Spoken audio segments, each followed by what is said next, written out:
All right, well, I wanted to show you what I got right here. I've got our Starlink satellite, and I have not opened it yet. It came in actually 2 days ago, but I just hadn't felt like getting it out just yet. It's not a real big box. It's sitting here on the end of the dining room table. I mean, compared to what some things would be. And we're going to set this up here. I'm going to use it here. But when we head back to the Philippines, it's going to go in my suitcase, and I'm taking it with me to the Philippines.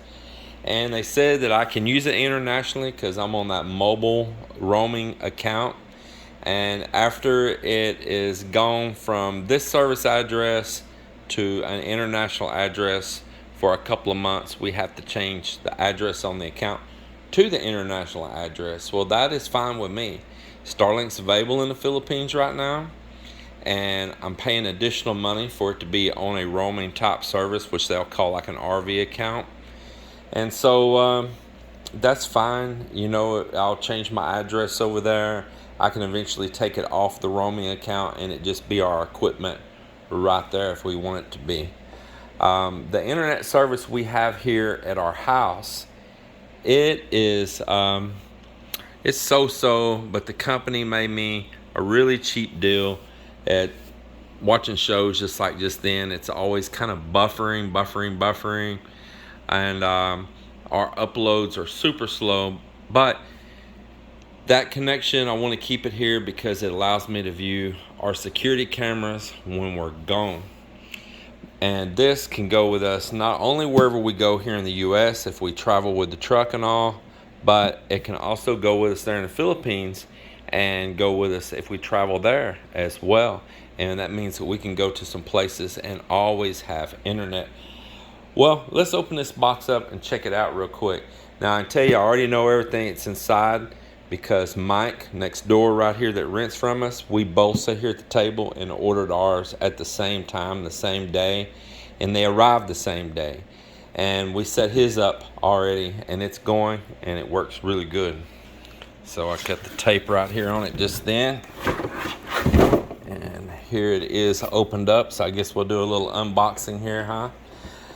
So the first thing is this card right here. And when you flip this card over, it has some basic pictogram instructions on the back. Oh, this one don't. I'm wrong on that one. It must be another card on down in there, a pamphlet. So this is just a big piece of plastic that's sitting over the base. There's the base to it. And this is the dish. This dish is rectangular, as you see. There's that card right there. There's the card I was talking about. Yep, there's the card. Just pretty darn basic little thing, you know. Basically telling you know, make a connection on your phone. You know, have it all plugged in and sitting outside and point it. Pretty simple, but I'll show you more on that here in just a bit. Now this is the Wi-Fi router right here that controls this, and so it has two cords that plugs into it, a power cord and the cord that goes to the dish, and you want to make sure you get this plugged in really good. Now what it does not have, it has no Ethernet ports, and it turns out if you need an Ethernet port to plug something in, well then like Cat 5, Cat 6, then you're going to have to order an adapter. Now I think they're about like 25 bucks off of Starlink's website. And it's a pretty long, heavy duty cord. There's not much to these boxes. There's really no buttons or anything like that. It's pretty simplistic really, and doesn't have a whole lot of stuff that the user themselves can do. This cord, it's a nice long cord. It's thick, heavy duty. It is the thickness of about like an extension cord on an appliance or vacuum cleaner or something like that.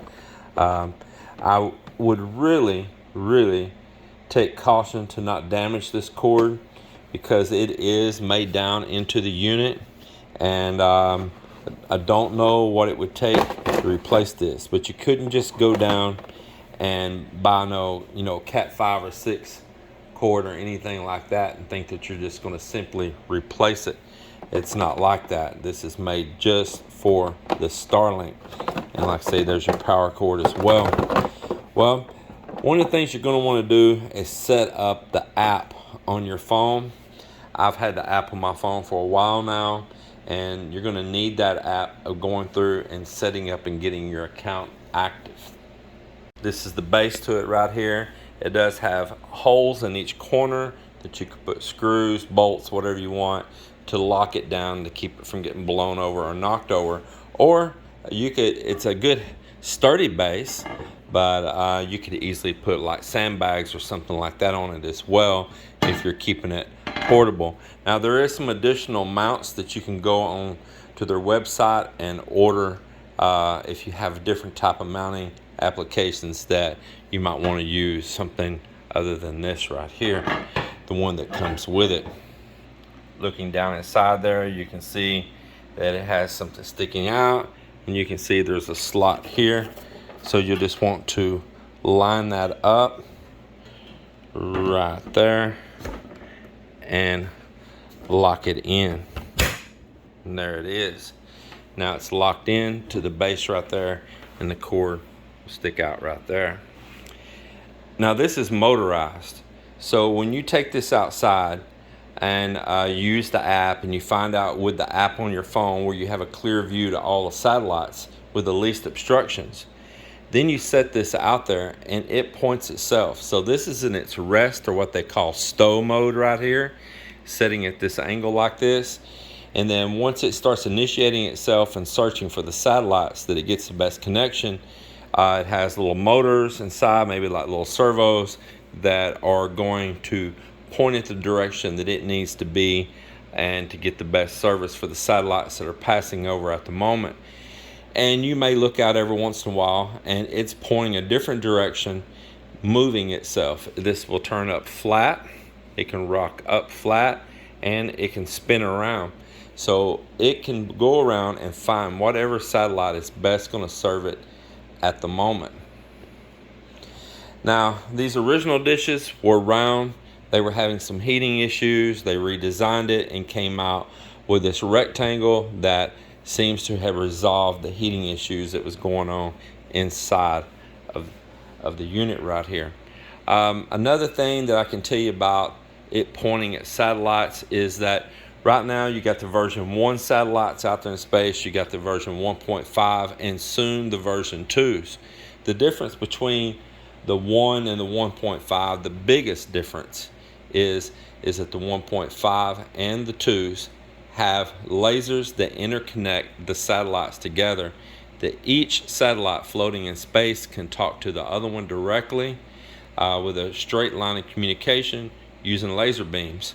With the version 1s, did not. They had to talk back down to a ground station, or what's known as an Earth station. And so that's a pretty big deal for them to be all linked as a network directly in low Earth orbit, instead of having to bounce all their signals everywhere up and down between ground stations. It was a huge game changer for them to get that done. And there'll be a whole lot more stuff that it can do, especially in the version 2s, besides just being able to interconnect. Go to the Starlink app, and here it is right here, and it's going to say check for obstructions. Let's go out here real quick, outdoors, it's nighttime, and let's check for obstructions. So I'm gonna go out here right where I have the dish setting right now in the yard, and we're going to point this app up towards the sky. So here we go. So it says I'm ready. I've got it pointed up, and now I'm moving around, circling around right there up towards the moon as you saw it, and there's view results. And so right here it says you may want to find a better spot, and the reason being, it'll still work right here, but where it's going to show a little red area here in just a second, That is my house, because I have the dish all the way down the yard. That is my house pointing towards the north of where I'm standing, and a big tree. Now the fact is that it's still getting the most part of the view. So that gives you a little bit of the idea of checking for obstructions right there and all.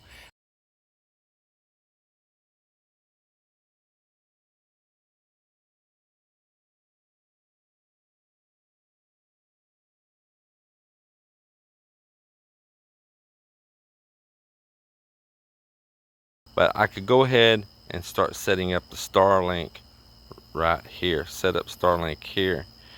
And I could go ahead and do start setup.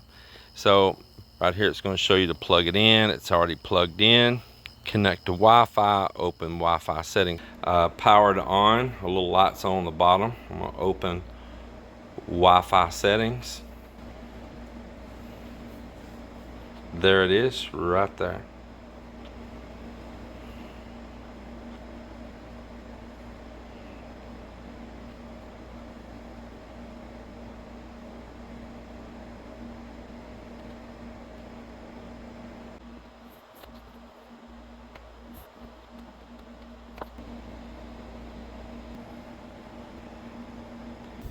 Alright, so here we are. I'm in the app. It shows that the satellite Starlink is online.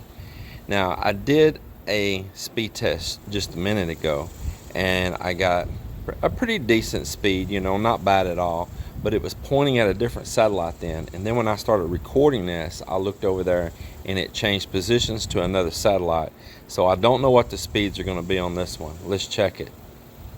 For whatever reason that it wanted to change, the other one was over doubling this speed. And let's see what the upload does as well. And why it changed to a different satellite, I'm not really sure, but it looks like all the speeds are about half of what they originally were. In fact, this is like a fourth of what it was when I was first testing it. So that is pretty crazy. Yeah. So the first go round, when it was pointing at a different satellite, I had about 11 on the upload, and I had about 49 on the download. And so this is a big change right here right now. For whatever reason it wanted to go to another satellite. Now we're going to do an advanced test here.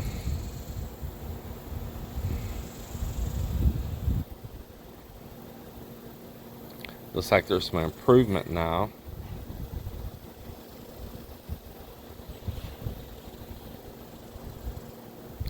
Definitely some improvement right there. Those are pretty good speeds. It looks like the upload is slowing down.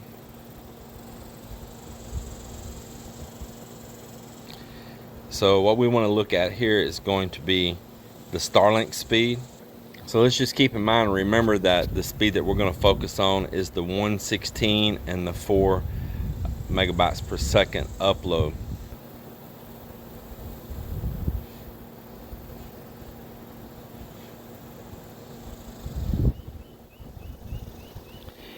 And so if you see right there that when we go into the standard test, it's only showing 10 megabytes per second with 4 upload.